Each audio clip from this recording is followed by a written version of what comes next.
José Mourinho, special one, is back. He's gonna go to Benfica. In today's video, I'm gonna talk about what he can bring to Benfica. Will he be a success, and how will he change compared to the last time? And who will he replace as the former Benfica manager? And how do Porto fans probably gonna feel? Before I start, could you like, comment, share, and subscribe? And thank you for watching.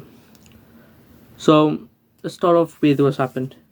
So Bruno Lage, he was the current, former Benfica manager. He's now been sacked, and a big reason is because he lost to Karabag 3-2. The team bottled it 3-2, and he basically Benfica, they started on a loss to a team that's from Azerbaijan. I think this is their first away win in the Champions League, and it was just awful. They were up 2-0 in 16 minutes, and me personally, I think it was the players doing this, and the players on purpose were like, I don't want this manager anymore, and they just let in the 3 goals because it was really, really poor defending. Obviously, that's a wild conspiracy, wild take from me, and I don't really watch Benfica regularly, but I feel like that's what happened. But that's just my opinion, and let me know if you think it did happen or not. But I feel like he hasn't done too badly, but Benfica haven't won a trophy in some time, which is why Bruno Lage has been under some stick. But this was like the main reason, and you could say maybe he lost the dressing room. But it's quite ironic that he got fired because of this, because José Mourinho, he got fired from Fenerbahce. Mostly, a lot was because he lost in the Champions League qualifiers, and to who? Benfica, the team he's going to manage. Now let's talk about the way Bruno Lage, I think it's Lage, how he played, how he manages his team.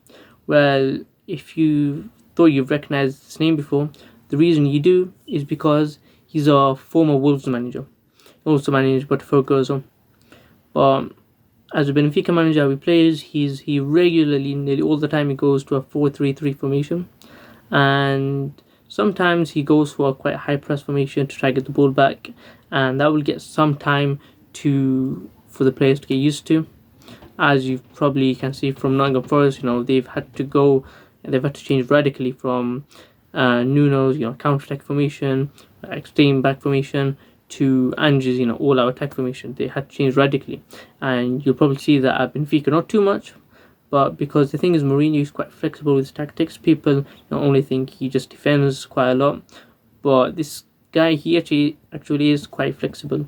And if you don't believe me, at Chelsea, he only conceded 15 goals. Quite a defensive team, quite a defensive setup. And Real Madrid scored over 100 goals in one season. His team, quite an attacking, position. And that's just how he is. He's quite flexible. So I don't think much will change with Benfica. Maybe next season, or maybe once the transfer window starts, and he'll start to see what players he likes, what he doesn't like. And I feel like this is the beginning of Mourinho's rise as a manager. And I love Jose Mourinho as a Chelsea fan. He's great, he's wonderful, and I feel like he'll be great. Now, do Porto fans, are they mad at this? I don't think they're going to be too mad. The reason is because he actually managed Benfica before. I think it was about 3 months, and I think he got sacked. And then he went to Porto, he won the Champions League. I think whatever he does, unless he totally embarrasses them or calls out Porto, I think that's the only reason they hate on him, because he's the reason they've won the Champions League. And in Portugal, he must be the king of king. Only Ronaldo's probably in a higher has a higher footballing status than Jose Mourinho. He won a Champions League with a Portuguese team. That hasn't been done since then. A Champions League I'm talking about.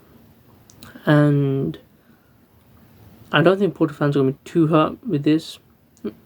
But obviously, they're left with a bitter taste in their mouth, and they wouldn't obviously want this, but it probably is going to happen. And obviously they'd rather have Mourinho managing them than Benfica. And will Mourinho win a trophy? It's like Ange always wins in second season. Mourinho will most likely always win a trophy. Fenerbahce was a different story. But pretty much everywhere he went, barring Tottenham and Fenerbahce, he's gonna win a trophy. And the fans are gonna love him. And he will do great. And I feel like this is the time where he's actually gonna leave as a success and he's gonna go to the Premier League. But wait to the Premier League. I feel like Newcastle he might go. But we're going too far in the future. I think he will win a trophy. He'll probably win a league title and probably a cup, and he'll definitely get Benfica to, if they play Europa League, probably win that. Conference League, probably win that with Mourinho. Probably could win that. And Benfica obviously have that European trophy curse. I think he will break that if they haven't done already. And I think it's just a great opportunity for Mourinho to start not from the bottom, but start from where it all began in Portugal. And I feel like he will do great here. Thanks for watching, guys. What do you think of Mourinho going to Benfica? Could you like, comment, share, subscribe, and thank you for watching.